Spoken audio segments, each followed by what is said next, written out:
요즘 경제 상황을 진단해 보면 이 긍정이란 키워드가 많이 사라진 것 같습니다. 위기와 악순환이 반복되는 이 구조 속에서 좀처럼 경기 회복의 기미가 나타나지 않고 있는 그런 상황이죠. 물가와 성장률, 이 두 거시경제 지표가 보여주는 방향성도 그렇습니다. 저물가, 저성장을 대변하는 듯한 지표들이 계속 표출되면서 경제 상황의 심각성을 인식하게 하고 있는 그런 상황이죠. 지금의 이 경제 상황, 여러 고민들이 필요할 때입니다. 오늘도 두 분의 전문가 모시고 이야기 나눠보는 시간 갖겠습니다. 최양호 현대경제연구원 고문, 그리고 송수영 중앙대 경영경제대학 재무금융교수 함께합니다. 두 분 어서 오십시오. 네, 반갑습니다. 안녕하세요. 네. 먼저 최 고모님께 여쭙도록 하겠습니다. 물가 얘기부터 좀 해야 될 것 같아요. 네. 이 물가를 두고 종종 우리 몸의 체온과 비교를 많이 하더라고요. 경제학자분들께서. 네. 너무 높아도 또 너무 낮아도 안 되기 때문이겠죠. 네. 사실 한은에서도 물가 상승률 목표치를 지금 2%대, 그 높지도 낮지도 않은 수준으로 제시하고 있는데 바로 이런 이유 아니겠습니까? 그렇습니다. 이제 한은법 1조 1항을 보면 한은의 가장 적시된 책무 1번이 안정된 물가를 안정시키는 거거든요. 그러려면은 이게 적절한 우리 체온이 있어야 됩니다. 운동선수들이 뭐 시합하기 전에 저기 뭐 이제 좀 몸 푼다 그래갖고 자기의 체온과 맥박을 올려서 자기의 기량을 최대한 뭐 보여주는 그런 역할들을 하는데 그러기 위해서는 좀 올라가야 되거든요. 그래서 이제 만약에 체온이 낮으면 우리 기력이 없잖아요. 그래서 그런 것들을 탈피하고 적정한 수준을 2%라고 이제 책정을 했고요. 그렇다 그래서 낮은 물가가 안정된 물가는 아닙니다. 예. 그 낮은 물가 자체로도 또 문제가 많기 때문에 그래서 지금 사실 어떤 적정한 우리 경제 성장에 맞춤을 할 수 있는 그런 항상 이 온도, 이 물가들이 있는데 이제 거기에 지금 못 미치고 있는 그런 상황이라고 보고 있습니다. 사람이 적정 체온을 유지해야 살 수 있듯이 물가도 적정 수준을 유지해야 된다는 그런 얘기를 해주신 것 같습니다. 송 교수님께도 좀 여쭐게요. 하나 궁금한 게 이 물가가 오르고 있다 혹은 또 너무 올랐다. 이럴 때는 경각심이 생기는데 반대로 물가가 낮게 형성이 되면 좀 사람들이 체감하는 게 낮은 것 같습니다. 이건 왜 그런 건가요, 경제적으로? 경제학 자체로 봤을 때는 아무래도 물가가 낮아지게 되면은 자기가 갖고 있는 소득이라든지 인컴, 그러니까 그 돈이라든지 이런 거는 고정돼 있는데 물가가 낮다는 거는 돈의 가치가 올라간다는 뜻이 되니까 아무래도 그런 의미에서 이제 그런 뭐 어떤 그런 편견을 갖게 되는 것 같은데요. 저기 1970년대에 그 물가 상승과 경제 성장률 하락이 동시에 일어났던 경험 때문에 그게 상당히 경제학뿐만 아니라 사람들한테도 많은 그 의식을 지배하는 것 같습니다. 알겠습니다. 그런 의미에서 최근 이 몇 년간의 소비자 물가 상승률을 좀 살펴봤습니다. 지난 2013년부터 보니까요. 1.3%, 이듬해 1.3%, 또 0.7, 1.0, 또 1.9%, 또 지난해 1.5%. 꽤 오랜 기간 이 물가 상승률이 2%대 적정 수준을 좀 밑돌았는데요. 최 고모님, 지금의 이 저물가 신호 현재 어떻게 바라보고 계십니까? 이게요, 2000년부터 2011년까지는요, 사실상 이 적정 물가 수준하고 우리 경제 성장률 우리가 갔던 부분들이요, 괴리율이 0.1%밖에 안 됩니다. 2011년을 넘으면서 이게 1% 이상이 돼요. 매년 2%는 아니었거든요. 그게 3% 될 때도 있는데 왜 이렇게 1% 이상이 되냐면 이상하게 2011년부터는요, 무슨 일이 벌어지냐면 우리가 금융 안정에 너무 한은이 통화 정책을 쓰기 시작하는 거예요. 물가를 잡아야 되는데 그러니까 가계부채, 부동산 뭐 이런 문제 때문에 그런 문제가 굉장히 사회적인 문제가 되고 또 정책의 어떤 우선순위가 되다 보니까 이것이 물가 안정이라는 것이 뒷전으로 오고 금융 안정 쪽으로 간 거예요. 그러다 보니까 괴리가 자꾸 넓어지고요. 그 저물가로 쭉 가다 보니까 거기에 대해서 이것이 순환적으로 또 내년에도 물가가 낮겠지. 이런 낮은 인플레에 대한 기대심이 돼서 축소 순환이 계속 이루어지면서 지금 굉장히 물가와 이런 부분들이 괴리를 갖는 현상이 나타났고요. 또 크게는 뭐 이렇게 하면 양적 완화라든가 이런 우리가 비전통적인 우린 뭐 경제학 우리 배울 때 절대 안 배운 그런 이 정책적인 것들이 나오기 시작하면서 전 세계에 너무나 많은 유동성이 깔리다 보니까 전통적인 통화 또는 재정 정책으로 잘 안 풀리는 부분들이 여기에도 녹아들어 있다고 그렇게 생각이 됩니다. 예, 그 물가보다 금융 안정의 통화 정책에 방점을 더 찍었다는 얘기. 그렇습니다. 이 얘기가 지금 저물가 현상의 한 가지 원인으로 경제학계에서는 이렇게 좀 지적을 하고 있다고 얘기를 하고 계십니다. 송 교수님께서는 역시 이런 상황들 어떤 시각으로 바라보고 계십니까? 지금 현재 그 2008년 그 금융위기가 경제위기로 되고 나서 현재까지 진행되는 거를 단적인 말로 표현하는 것이 이제 그 세속적 침체라고 해서 secular stagnation이라는 표현을 쓰는데요. 이게 1938년도에 이미 나왔던 용어를 레리 서머스 전 재무장관이었던 그 경제학자분이 다시 살려서 예. 이게 현 상황이 그렇다고 얘기하고 있습니다. 그런데 이제 저는 현재의 진단 자체가 이제 지금 우리 최 고문님께서도 말씀하셨지만 옛날에 경제학자들 중에서도 좀 이렇게 그 시장 근본주의자적 관점에서 봤던 분들, 그 다음에 테일러라는 분이 얘기했던 2%라는 적정 물가 상승률을 유지하면은 아주 참 뭐가 경제가 잘 돌아간다는 얘기가 그거는 이제 90년대 예. 그 전의 얘기지. 지금 2008년 이후부터는 그것이 안 맞고 그것이 이제 틀리다는 것이 지금 현재로서는 지배적입니다. 그래서 현재로서는 이 물가 2%라는 걸 꼭 고집할 필요가 없다. 이거를 물가 상승률이라는 것 자체를 그렇게 꼭 유지해야만 되는 것은 아니다. 예. 그런데 문제는 이제 물가가 너무 낮게 돼서 디플레이션으로 빠지게 됐을 경우는 그러면 어떻게 되느냐? 이거를 최근에 이제 학자들이 제페니피케이션이라는 표현을 씁니다. 예. 그것은 뭔가 일본화가 된다는 건데 일본은 거의 잃어버린 30년이라는 것이 결코 저물가 디플레이에 가까운 0% 이자율로 그냥 계속 인플레이율이 물가 상승률이 유지되고 이자율도 엄청 낮게 유지되고 얼핏 듣기로는 지금 말씀 중에 죄송합니다만 좀 주저앉고 있다는 그런 느낌이 드네요. 뭐 옆으로 횡보죠. 예. 옆으로 횡보라서 그것이 이제 주저앉다기보다는 이제 그것이 심하게 되면은 사람들이 그 비트코인을 매입하듯이 예. 돈 자체가 가치가 높아지니까 돈을 자꾸 저금을 하려고 합니다. 예. 이렇게 되면은 돈이 돌지가 않아서 경제가 계속 더 나빠지게 됩니다. 이게 전형적인 이제 1930년대 얘기했던 케인즈가 얘기했던 유동성 함정에 빠지게 되는 예. 건데요. 지금 크루그반 같은 경우는 일본은 이미 빠졌다. 그래서 이거를 벗어나려고 아베노믹스가 얘기했던 세 가지 화살 중에 가장 중요한 것 중에 물가를 상승시키고 예, 이렇게 예. 하려고 애를 무지하게 많이 쓴 겁니다. 알겠습니다. 예. 지금 물가 얘기를 계속 하고 있습니다. 문제는 이 같은 흐름이 앞으로 계속 이어질 수 있다. 좀 이런 전망이 나오는데 최 고모님, 정작 지난달 소비자 물가 상승률이 오늘 사상 첫 마이너스를 기록했다는 이 언론 보도 좀 어떻게 보셨나요? 근데 뭐 이거는 징후가 있었습니다. 왜냐하면 우리가 이제 물가를 재는데 가장 대표적인 지수가 GDP 디플레이터인데 예. 이게 지금 3분기 연속 지금 마이너스를 보고 있었어요. 예. 마이너스 0.1, 0.5 그다음에 오늘 0.7이기 때문에 이렇다면 차관 경기가 악화되는 것을 이제 느끼기 시작하고요. 예. 우리가 쓸 수 있는 소득이 줄는 것을 분명히 느끼는 부분들로 지금 갔는데 문제는 지금 이게 좀 장기화되지 않습니까? 그리고 마이너스가 나왔다는 건 이제 더 계속될 수 있다는 얘기인데 예. 이 저물가가 아주 친한 친구가 2명이 더 있어요. 이 누구를 더 끌어 들어옵니까? 저성장 저금리가 예. 아주 이 3저가 무지무지하게 친합니다. 그래서 아까 교수님 말씀하셨던 제피니케이션이 그 3명이 그냥 같이 돌아서 노는 거예요. 예. 그래서 이제 걱정이 되는 거죠. 이게 한번 빠지면은 진짜 나오기가 어려운 부분이고요. 예. 지금 요번에도 뭐 기저효과 얘기를 합니다만은 작년에 폭염 때문에 물가가 굉장히 오른 게 10월까지 갔거든요. 예. 그러면 8월, 9월, 10월 다 물가 마이너스로 우리가 나올 수 있는 개연성이 굉장히 높아졌기 때문에 이거는 지금 저물가가 이렇게 지속이 되면은 손잡고 야 여기 와서 같이 놀자. 예. 그게 저금리, 저성장이 될 수밖에 없다는 그런 뭐 관측을 좀 해보고 싶습니다. 알겠습니다. 좋지 않은 친구들이 우리 경제에 함께 따라올 수 있다는 지적을 좀 쉽게 얘기해 주신 것 같습니다. 송 교수님, 그런데 이 꼭 지난달뿐만 아니라 올해 들어 상승률이 쭉 0%대를 지금 그렇죠. 계속 지속해 왔던 걸로 알고 있는데 사실상 이렇게 되면 저물가 기조가 올해만 놓고 보면 좀 고착화된 거 아닌가 이런 시각도 드는데요.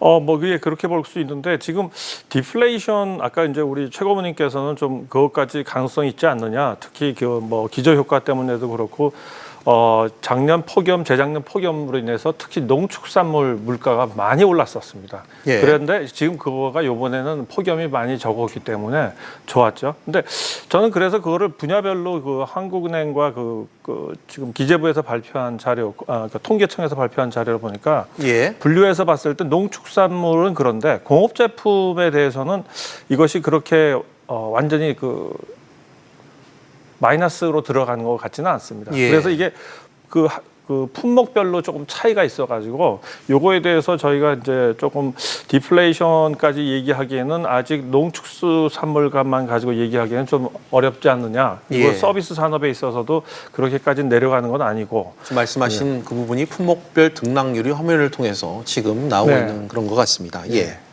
그래서 지금 보면은 이게 한 가지 이제 제가 물가 지수를 우리나라 같은 경우는 레스파이어스 방법이라고 해서 그냥 매년 그 가중치를 이제 지수에 물가 지수 산정에 들어가는 품목 자체를 이제 몇 년에 걸쳐서 바꾸는 식으로 하는데요. 예.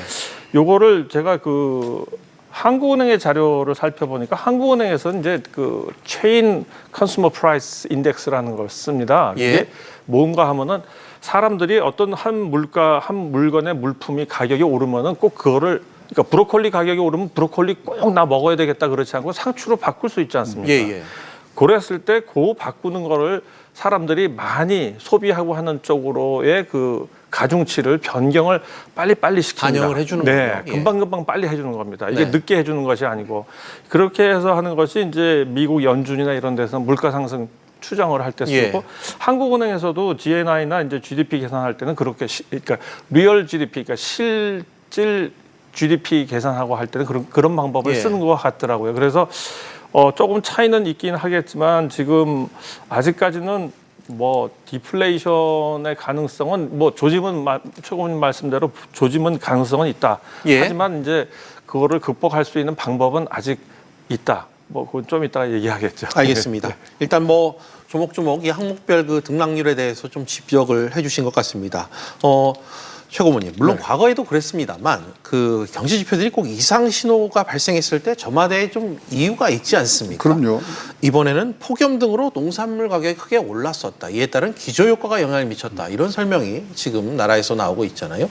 이 부분, 이에 따른 기저효과 과연 타당하다고 좀 보십니까? 물가가 떨어지는 데는 몇 가지 분야로 나눠서 볼 수가 있습니다. 일단 수요 측면을 보면 수요가 없으면은 물가가 떨어지게 돼 있거든요. 예. 그래서 지금 현재 수요 측면에 이제 소매 판매 증가율이 지금 5.3에서 1.7로 떨어지는 안 사는 거예요. 그러니까 떨어지는 부분이고 예. 공급 측면으로 보면요. 이상하게 전 세계가 굉장히 물가가 안정화돼 있어요. 그리고 최근에는 배송이라든가 뭐 이 직구 그다음에 IT를 이용한 이 판매 수요들이 있어서 예. 물가가 안 올라요. 그다음에 전 세계 자산이 굉장히 안정화돼 있습니다. 거기다가 우리가 정책적으로는 어떤 문제가 있었냐면 금리 인상도 했잖아요, 우리가. 예. 그리고 초과 세수 발생하는 이런 긴축적 통화 정책을 하니까 이 정책적인 면, 공급적인 면, 수요적인 면을 다 합해 보면은 지금 저물가가 이제 얘기가 되는데 문제는 이게 8개월 지금 계속 지금 뭐 이 0%대를 가는 것은 일단 굉장히 큰 신호는 보내고 있다. 저물가가 얼마나 나쁘냐면 사실 금융 위기 또는 자산 버블에 버금가는 경제의 위협적인 요인으로 항상 변할 수 있는 두 개의 얼굴을 갖고 있기 때문에 그래서 무서운 거죠. 알겠습니다. 어쨌든 송 교수님 이런 분위기라면 올해 연간 물가 상승률이 0%대로 둔화될 가능성도 좀 커지고 있다고 보는데 현 시점에서의 전망 좀 개인적으로 어떻게 판단하십니까?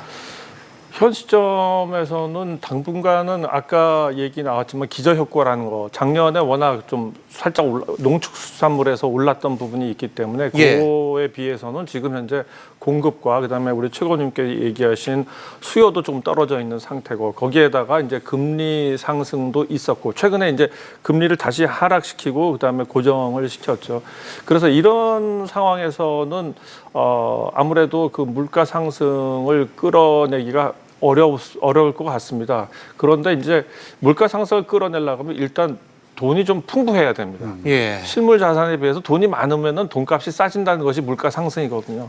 이렇게 되면은 이제 사람들이 소비를 하는 것도 있지만 일단 기업들 입장에서는 물건을 만들어서 물가가 올라가면은 미래 이익을 많이 벌 수 있기 때문에 투자 활동과 생산 활동을 느리게 예. 됩니다. 이런 의미에서 이제 그거 선순환으로 잘 작동하면 이제 벗어날 수 있으니까 좋은데 그렇게 만들려면 물가 상승을 어느 정도 조금 이끌어내야 될 텐데 그 부분에 있어서 이제 그 정부의 긴축 정책은 사실 어떻게 보면 정부는 재정 확대 정책을 굉장히 많이 쓰고 싶은데 사실 그것이 지난 1년 동안 그게 막혀 있었죠. 예. 국회에서 뭐 막아가지고도 그렇고. 네. 그런데 이번에는 513조니까는 9.8% 상승시켜가지고 그것이 이제 적용되면은 조금 물가 상승도 이제 어느 정도 올라가고 네. 기업 활동도 좀 높아지고 그러면은 뭐 경제활력 제고를 위한 정책적 네. 보조수단이 좀 같이 가미가 돼야지 물가가 그렇습니다. 좀 끌어올라갈 수 있다는 그런 전망을 해주신 것 같습니다. 최 고모님, 또 네. 과도한 해석일 수 있겠습니다만 그래도 언급을 앞서 해주셨으니까 네. 지금의 이 국면을 디플레이션 상황으로 좀 분석하는 시각에 대해서 좀 어떻게 해석을 해야 될까요? 디플레이션의 원 개념이 뭐냐면요. 2년간 네. 마이너스 물가가 가야 디플레이션입니다. 그래서 디플레이션에 들어갔다고 말하기는 어렵고요. 이런 표현들을 하시더라고요. 디스인플레이션. 물가가 안 오르는 현상이지. 그래서 저희 연구원에서 이제 준 디플레이션이라는 얘기를 지금 쓰고는 있습니다만은 예. IMF에서 갖고 있는 디플레 변동성 지수라고 있는데 한국이 굉장히 양호합니다. 작년대 0.14, 올해 0.18인데 0.2 밑으로 나오면 매우 낮음입니다. 예. 그래서 지금 이제 가고 있는데 사실 아까 이제 처음에 체온 얘기를 하셨지만 저체온증이 일어나는 이 원인이 두 가지입니다. 우발성, 그러니까 물에 빠진다든가 뭐 갑자기 추운 데 들어갔다든가 이런 부분이 있고 대사성이 있습니다. 그거는 내분비 질환이 있어갖고 그것에 의해서 몸이 떨리거나 그다음에 눈이 안 보이거나 심지어는 저체온증으로 사망하지 않습니까? 그렇다면 우리 내부에 지금 내분비 질환이 분명히 어떤 식으로든지 번지고 있다는 것에 대해서 경고는 분명히 하고 있다. 예. 이렇게 지금 보여집니다. 그러니까 지금의 저물가가 인체에 비유했을 때 물에 뛰어든 경국이 외부 요인이 아니라 우리 내부에서 좀 찾을 필요가 있다는 그렇습니다. 그 네. 지표 신호를 보이고 있다는 해석을 좀 해주신 것 같습니다. 송 교수님, 네. 이 해석에 대해서 어떻게 좀 판단을 아직 하십니까? 굉장히 그 적절하고 좋은 해석인데 네. 저도 이런 얘기를 하고 싶어요. 우리가 체온이 올라간다면 피의 온도가 올라가는 거지 않습니까? 예. 그럼 피의 온도가 올라갈 때는 그거는 그 해열제를 먹든지 아니면 네. 시원한 데 곳에 가면 외부적인 효과로 우리가 가라앉힐 수가 있습니다. 근데 저체온증이 발생한다는 거는 아까 말씀하신 대로 내분비 문제도 있지만 저체온증이 생기는 가장 심각한 원인 중에 하나는 내장에서 피를 흘릴 경우에 네. 피가 밖으로 나가지는 않지만 몸 안에서 혈관 속에 있지 않고 피가 부족한 상태가 되면 온도가 우리 체온 떨어지게 됩니다. 예. 그러면 이거를 극복하기 위해서는 저희가 반드시 해야 될 것이 수혈을 해줘야 됩니다. 네. 그래서 피가 계속해서 유지되고 예. 그다음에 파열된 부분은 이것이 이제 아물었으면 좋겠는데 이거 함부로 수술하다가 굉장히 큰일 납니다. 그런 의미에서 저는 이게 참 그 체온을 가지고 비유한 것은 아주 적절하다고 생각됩니다. 두 분의 경제학자와 지금 우리 인체를 비유한 그 물가를 얘기를 좀 하고 있습니다. 최 고모님, 한편이 현재 경제 상황을 진단할 수 있는 거시경제 지표가 또 하나 나왔죠. 바로 2분기 성장률입니다. 상황이 좀 썩 좋지는 않은 것 같아요. 뭐 1.1이었다가 지금 1.0으로 이제 네. 내려왔습니다만 뭐 예견된 부분인데 그러다 보니까 이제 우리가 뭐 경제 성장률이라는 건 종합 성적표거든요. 예. 따라서 그럼 차후에 3분기, 4분기에 지금 0.8, 0.9를 가면 우리의 목표는 2.2를 할 수 있다 그러는데 그것이 조금 궤도 수정을 해야 되는 부분들이 있고요. 네. 이럴 때 사실 이 뭐 인플레라는 것은 경제 성장의 어떤 다른 측면이거든요. 그러니까 물가가 좀 받쳐주면 분명히 올라갈 수 있는 부분들이 지금 생길 수가 있는데 그런 부분들을 지금 통화 당국에서 어떤 예. 식으로 가느냐. 그래서 사실은 지금 아까 교수님 지적하신 대로 확장적 재정밖에는 지금 뭐 쓸 수 있는 뭐 정책적인 수단이 별로 없어요. 예. 왜냐하면 단기간에 고쳐줘야 되니까 저체온증이라는 것은요 뭐 몇 도만 더 내려가면 심정지 상태에 가거든요. 예. 그래서 그런 부분들 이 경제의 종합성적표인 지금 뭐 우리 경제 성장률이 1.1에서 1.0으로 내려왔기 때문에 3, 4분기에 더 우리가 뭐 힘을 내서 이건 좀 끌어올려야 되고요. 절대로 우리가 가서 안 되는 길이 1%대로 경제 성장률이 떨어지면 예. 다시 올라오기가 굉장히 힘듭니다. 알겠습니다. 물가, 우리 경제가 숫자 1로 떨어지는 이 상황을 어떻게든 막아야 된다는 지적을 최고문님께서 계속해서 해주고 계십니다. 송 교수님, 네. 송 교수님과도 좀 성장률 얘기를 해보겠습니다. 네. 지난 7월이었습니까? 한은이 전망한 이 올해 연간 성장률이 2.2%였던 것으로 지금 기억을 하고 있는데 지금의 둔화세를 감안하면 이마저도 사실상 달성하기 좀 어렵다 보여지는데 어떠신가요? 네, 현재로서 그렇습니다. 그래서 제가 OECD에서 데이터를 직접 오늘 구해봤는데요. 예. 이게 이제 2분기 2019년도 2분기 전 동기 대비해서 성장률이 전 세계적으로 지금 보니까 이탈리아 같은 경우는 마이너스 0.05%가 예. 나오고 있습니다. 그 다음에 러시아 같은 경우 0.63. 그다음에 스페인 같은 경우는 2.25로 상당히 양호한데 일본은 1.07이고요. 캐나다가 1.32%, 한국은 현재 2.0%, 2.1%로 나오고 있습니다. 그래서 이거 자체로 봐서는 양호한데 지금 미국도 2.28, 그다음에 영국이 1.22%, 포르투갈이 1.69%, 독일이 0.41%로 독일이 상당히 지금 유럽에서 성장 엔진이 꺼지고 있는 상태가 이것이 뉴스로 보고 있는 게 지금 예. 지표로 확인이 되고 있는. 지금 나오고 있습니다. 그래서 이런 걸로 봤을 때 한국은 현재로서는 다른 나라들에 비해서는 양호한 편이긴 하지만 예. 전 세계적으로 다 같이 지금 좀 가라앉는, 특히 걱정스러운 거는 미국과 독일이 같이 가라앉고 있다는 거는 이거는 어떻게 보면은 전 세계에서 물건을 가장 수입을 많이 해줄 수 있는 나라, 이런 나라가 조금 그것이 이제 줄어들겠죠. 예. 그렇게 되면 수출하는 나라들이나 이런 데서는 더욱더 성장률이 떨어지게 되고, 이런 의미에서 지금 월드뱅크나 IMF나 이런 데서도 제발 무역 분쟁 좀 그만하고 이 서로 간의 그 예. 관세 인하를 좀 하고 무역을 촉진시키고 경제를 안정시키고 발전시키는 방향으로 나가야 되는데 지금은 미중 분쟁에다가 아주 전 세계적으로 참 안 좋습니다. 오무역지위가 예. 좀 높아진 그런 상황이죠. 상황이 좋지는 않은 것 같습니다. 최고모님, 한편 뭐랄까요, 항목별로 좀 뜯어볼 필요도 있는 것 같아요. 많이 저조했다. 특히 그 예상했던 것보다 더 나빴다. 이런 부분들, 좀 특징적인 부분들이 있었습니까? 일단 총 수출이 우리나라 뭐 수출로 먹고 사는 거 다 우리가 알고 있는 사실이지만 예. 총 수출이 지금 뭐 굉장히 부진하고 9개월째 지금 뭐 계속 수출이 지금 뭐 하락세를 하고 있고요.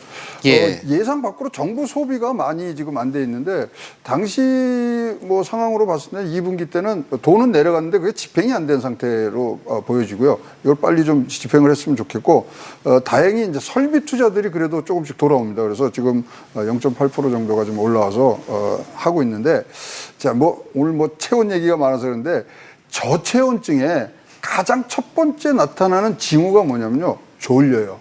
예. 잠을 자고 저체온증 왔을 때 잠을 자면 그거는 사망으로 가는 거죠. 네. 그러면 지금 이제 막 껌뻑껌뻑하고 막 졸리는 상황이거든요. 우리 경제가. 네. 그러려면 깨우려면 어떻게 됩니까? 주변을 흔들고 뭐 옆에 있는 것들을 상황을 바꿔줘야 되거든요. 조치를 취해야겠죠. 조치를 취하고 뭐 뺨때기를 치든지 네. 뭐 하고 사람을 깨워야 되는 뭐 부분이거든요. 그러려면 지금 쓰고 있는 정책에서는 좀 다른 특단의 조치가 필요하다. 그래서 저희 연구원에서 난 얘기가 이제 준 디플레이션 얘기를 하면서 네. 앞에다가 하나 부사구를 넣습니다. 특단의 조치가 없으면 준 디플레이션에 간다. 그래서 특단의 조치를 어떤 식으로 할 것인가 홍남기 부총리한테 한번 물어보고 싶습니다. 졸린 경제를 좀 어떻게든 흔들어 깨우기 위한 조치가 필요하시다는 지적을 해주셨습니다. 송 교수님, 네. 상당수 언론에서 이 포괄 물가 지표인 GDP 디플레이터를 소개하면서 네. 이 지수가 앞서 뭐 화면에서도 나왔습니다만 이 마이너스를 계속 3분기 연속 보였다는 점을 강조를 계속해서 하고 있습니다. 이 부분을 유독 민감하게 봐야 되는 이유, 좀 경제학적으로 어떻게 분석해야 됩니까? 아무래도 GDP의 양이 줄어든다는 뜻이 되니까 예. 그런 의미에서 이제 그 생산성의 성장성도 당연히 떨어지게 되고 이러니까 이제 안 좋다고 보는 거고 특히 예. 이제 모두에도 아까 잠깐 말씀드렸지만 이 물가가 하락한다는 거, GDP가 디플레이터가 발생하게 되면 결국은 교환 수단인 돈 자체에 대해서 사람들이 더욱더 인기를 끌고 수밖에 없게 됩니다. 예. 그거를 왜냐하면 지금 돈 100만 원 가지고 한 평을 살 수 있던 예를 들어서 돈이 물가 하락이 계속 지속되다 보면 극단적으로 50%가 떨어지면 내년 됐을 때 같은 100만 원이라는 돈으로 2평을 살 수 있지 않습니까? 예. 그렇게 되니까 사람들이 어떻게 하면 돈을 안 쓰고 더욱더 자꾸 몰라고 네네. 하기 때문에 이것이 악순환으로 되기 때문에 디플레이터가 이게 아주 무섭습니다. 알겠습니다. 네. 디플레이터가 마이너스를 향하고 있는 그 지표상의 그 의미가 얼마나 무서운지 현실 경제에서 지적을 좀 해주신 것 같습니다. 두 분께 끝으로 이 부분을 좀 여쭈지 않을 수 없을 것 같습니다. 사실 이 저성장 또 저물가 흐름과 맞물린 지금의 경제 상황도 상당히 중요하지만 결국 장기적 관점에서 이 문제를 해결해야 될 나라의 대책이 좀 있어야 하지 않겠습니까? 어떤 해법을 좀 각각 제시해 주실 수 있는지 각각 여쭙겠습니다. 먼저 최 고문님. 네.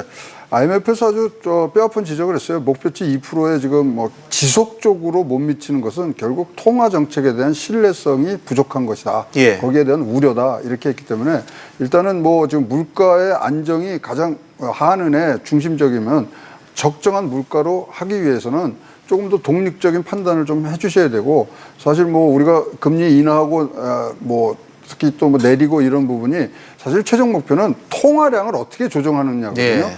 특단의 조치가 있어야 물가는 오릅니다. 알겠습니다. 송 교수님 네. 한 말씀 첨언을 해주십시오. 예, 저는 지금 현재 상황에서 어떤 정책 그 패키지를 하는 것이 가장 좋을까? 그 중에서 생산량, 아웃풋을 늘리는 거를 목표로 삼아야 될지 아니면 실업률 자체를 떨어뜨리는 걸 삼아야 될지 그 차이가 있는데요. 단기적으로는 저는 그 실업률 멀티플라이어니까 계수인가요? unemployment multiplier라는 그쪽으로 관심을 두고 하는 것이 지금 현재로서는 아웃풋 멀티플라이어를 해봤자 별로 그것이 효과가 없기 때문에 예. 오히려 실업률을 낮추는 방향으로 하는 것이 바람직하다고 생각됩니다. 특히 단기적으로는 왜 그런가 하면 근데 그랬을 때는 이게 뭔가 하면 실업률을 낮추려면은 사실 자동화라든지 이런 것들이 너무 빨리 진행돼 버리면 실업률이 높아져 버려요. 거꾸로. 예. 그러니까는 지금 IT라든지 이런데 뭐 자동화하고 뭐 이런 거에 뭐 돈을 많이 쓰라고 요구하지만은 그거는 사실 장기적인 효과를 노려야 되는 거고요.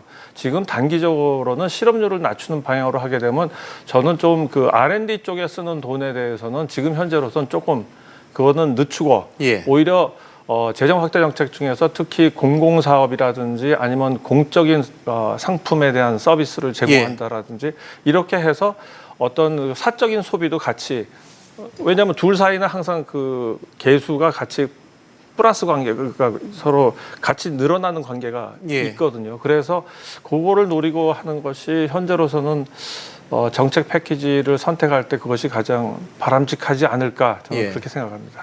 어떤 정책이 좀 효과적으로 집행이 돼야 지금의 이 사고를 좀 어떻게 극복할 수 있는지 그 얘기를 좀 해주신 것 같습니다. 오늘 두 분 말씀은 여기까지 듣도록 하겠습니다. 오늘 나와주셔서 고맙습니다. 네, 감사합니다.